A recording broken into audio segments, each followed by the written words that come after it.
Saludos, bienvenidos a esta semana de clases. En este caso iniciaremos con los conceptos básicos sobre estadística, conocer un poco acerca del origen y evolución de la misma y algunos datos que son de interés para que se vayan adentrando al tema de la estadística como tal. Lo primero es entender que la estadística surge no de la nada, no de improviso.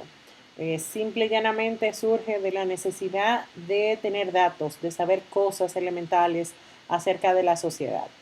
Su historia se enmarca, por lo menos lo que está documentado, data de los 8000 años antes de Cristo, donde se tienen ya registros de que se representaban de forma gráfica en pieles, en rocas, en maderas, algunos datos para saber, por ejemplo, el número de personas o el número de animales o de X elementos que habían en cierta comarca o en cierta población. Ya por los años 3050 a.C.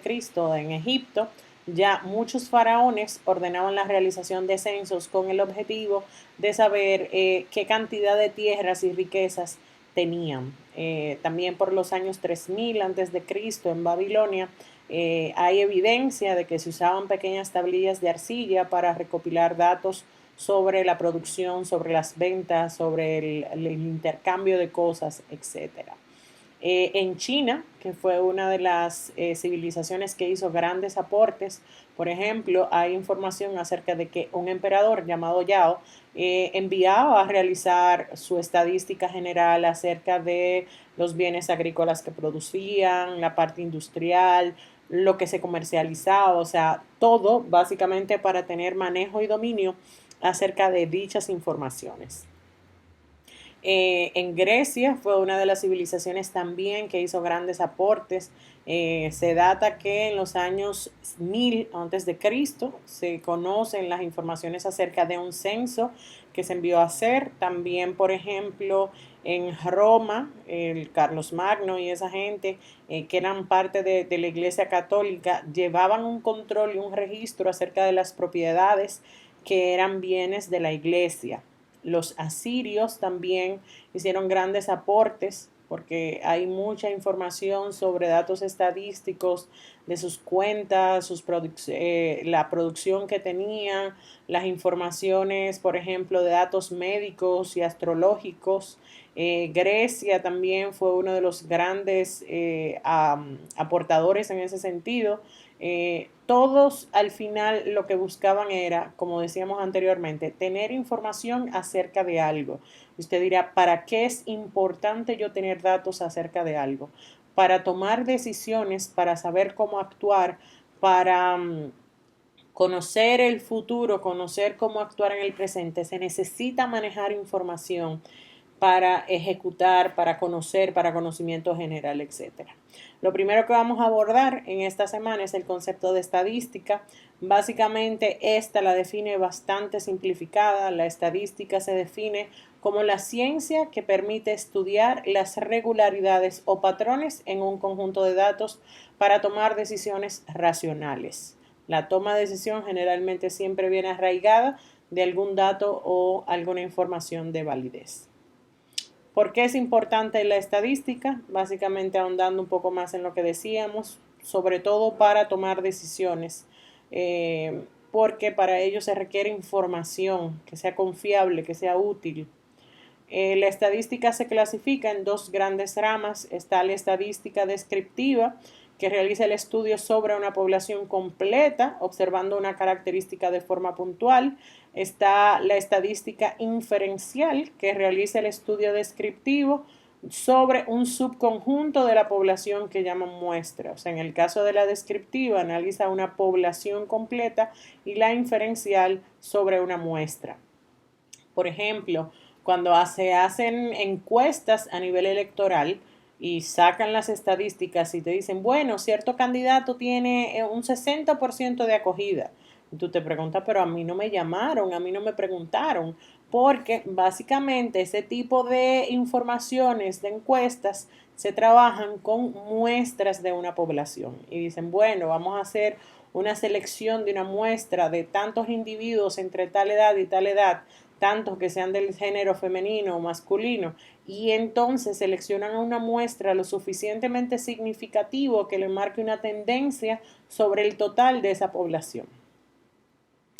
Está el concepto, obviamente, de población, que constituye el conjunto de elementos, individuos o entes sujetos a estudio que tienen ciertas características comunes de los cuales se quiere obtener un resultado. Está el concepto de muestra, que es un subconjunto, o sea, tomar una proporción o una porción de esa población sobre el cual se van a realizar las medidas sobre una o más características de interés. Otra de los conceptos que vamos a abordar es el de variable. Una variable es simple y llanamente una característica que varía de una observación a otra y que obviamente se necesita conocer. Por ejemplo, el número de hermanos, la estatura, el peso, edad, profesión, etc. Las variables se clasifican, porque ustedes saben que no necesariamente todas las variables son numéricas, se van a clasificar a grande escala en cualitativas y cuantitativas. Cuando hablamos de una variable cualitativa, son aquellas que denotan una cualidad o un atributo. Entonces, por ejemplo, el lugar de residencia, usted no puede decir que es 55-56, o su comida favorita, la 25, o la profesión, o el color de cabello. Entonces, ese tipo de variables que necesitan, se definen más bien por una cualidad o un atributo, se llaman cualitativas. En el caso de las cuantitativas, son aquellas variables que se obtuvieron de un proceso de conteo, y vamos a ver que se clasifican en discretas o continuas cuando son de medición. Por ejemplo, el número de hermanos, la estatura, que se pueden cuantificar, hay un número de por medio. Se pueden representar de forma numérica. En el caso de las cualitativas, a su vez, se pueden clasificar en nominal, que son las que se clasifican sin importar el orden, y las ordinales, que son las que se pueden arreglar en orden, pero por ejemplo la distancia entre clases no necesariamente tienen que ser igual. Ejemplo de las nominales, el género, si es femenino, si es masculino, grupo sanguíneo A, O, AB, B positivo, estado civil, casado, soltero, divorciado, etcétera. Y en el caso del ordinal, imagínense que el nivel de escolaridad, por ejemplo, primero es el nivel inicial, primario, medio, nivel universitario, maestría, etcétera.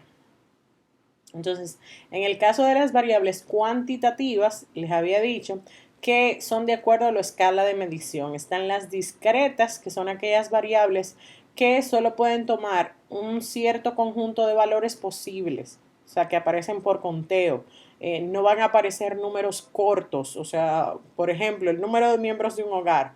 No van a aparecer que usted vive con 3.5 personas o que usted tiene 2,5 ¿entienden? O sea, son números enteros, completos. O el número de intervenciones quirúrgicas, operaciones que le han hecho. Por ejemplo, usted no lo van a abrir y le van a decir, mira, te hicimos media operación hoy, mañana te hacemos la otra. O sea, es un número entero, completo totalmente. Continuas, que son el resultado de una medición que se expresa en unidades, generalmente en esta práctica los valores posibles de las variables están limitados por la precisión del método, por el modo de registro. Aquí se admiten todo tipo de valores, por ejemplo, la altura. Hay gente que mide 154 centímetros con 44. El peso, yo peso 120 libras, o el pH del OPP, por ejemplo, 5.6, o el nivel de colesterol en la sangre, 157, punto algo, ¿entienden? O sea, no necesariamente se limita a, a un número entero per se, sino que da cabida también a que pueden tomar valores infinitos posibles dentro de un rango. Está el concepto de números, que es un símbolo que denota una cantidad de cosas. Están las medidas y escalas, que cuando asignamos, por ejemplo, números a objetos o sucesos de acuerdo a un conjunto de reglas predeterminadas, generalmente usamos una escala. Otro tema que vamos a ver muy sencillo es el de redondeo de datos. Redondear datos es limitar, porque ustedes saben que a veces usted coloca en su calculadora 1 entre 3 y te da 0.3333 y a veces ustedes tienen la confusión de cuántos números después del punto coloco, o sea, cuál es el número correcto. Entonces, para eso existe el redondeo de datos. Entonces, el redondeo, que es una escala continua, se utiliza básicamente con el detalle de que yo necesito ver quién es la última cifra hasta donde yo voy a redondear. Entonces, hay una ley, un método que establece que cuando es mayor a 5 entonces yo aumento la cifra anterior. Y si es menor, entonces se deja sin modificación. Por ejemplo, imagínense que me soliciten redondear hasta 2 cifras decimales. Significa que después del punto yo voy a dejar solamente 2 cifras decimales. Aquí tenemos 1, 2 y 3, el 6, el 5 y el 8. Como son 2, yo solamente voy a tomar las 2 primeras. Entonces, ¿qué es lo que voy a ver? Si la tercera o la siguiente es mayor a 5. Si es mayor a 5, entonces el anterior, que sería el 5, se va a aumentar en 1. O sea, ese 7.658, si redondeo 2 cifras decimales, ese 5 se va a convertir en un 6 y el resultado sería 7.66. Por ejemplo, si es el mismo caso, pero aquí la tercera cifra es un 3, que es menor a 5, imagínense que fuera 7.653. Si quiero redondear hasta la segunda cifra, entonces verifico, la primera cifra es 6, la siguiente es 5, la siguiente es 3. Como voy a cortar ahí en 5, necesito verificar si el siguiente es mayor a 5. ¿Es mayor a 5? No. Entonces se queda tal cual y en este caso se convierte en 7.65. ¿De acuerdo? Hasta aquí el contenido de la semana. Recuerden completar las actividades en la plataforma y muchas gracias.